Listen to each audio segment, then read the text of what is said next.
Iran on the verge of a coup by Trump. A new coup narrative is now emerging from the latest US-Iran tensions. A new coup narrative is now emerging from the latest US-Iran tensions. Analysts are connecting three key developments. First, inside the United States.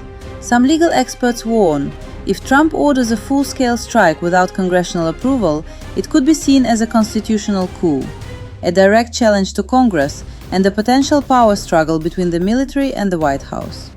Second, inside Iran. There is growing speculation in Washington.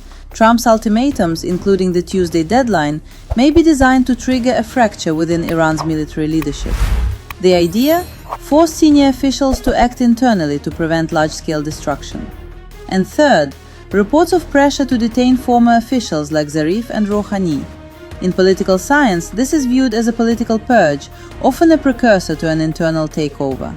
In US media, this is now being described as a hardline coup against diplomacy. So now the question is, are these separate events or part of a larger power shift? Trump's deception or strategic retreat. Just hours before Trump's deadline expired, a ceasefire was announced between the two sides, a move that appeared more like a political gesture than a serious agreement. Trump posted on X that a short-term ceasefire had been established between Iran and the United States. He further claimed that Iran had presented 10 demands which could potentially be negotiated. But why do I describe this ceasefire as almost absurd? Because the content of these 10 demands is strikingly unusual and even contradictory to the reasons the conflict began.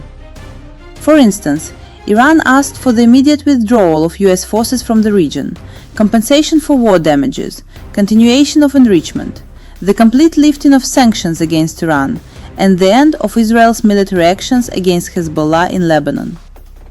If we recall, much of the conflict started precisely over these issues. So how can these points, which once triggered war, now be seen as negotiable and even positive? If Trump were to agree to these demands and negotiations, he would effectively undermine the legitimacy of his previous actions. The war, fought over these very issues, would appear to have been in vain, given the human, economic and political costs. Therefore, it seems likely that the ceasefire is more of a tactical maneuver to buy time to regroup forces, manage international pressure, stabilize oil prices temporarily, and reduce criticism from other countries. In conclusion, there appears to be no real agreement yet, and this ceasefire is likely part of a temporary strategic maneuver. The question remains, did the Iranian authorities make the right decision in accepting this ceasefire, or could it ultimately work against their interests?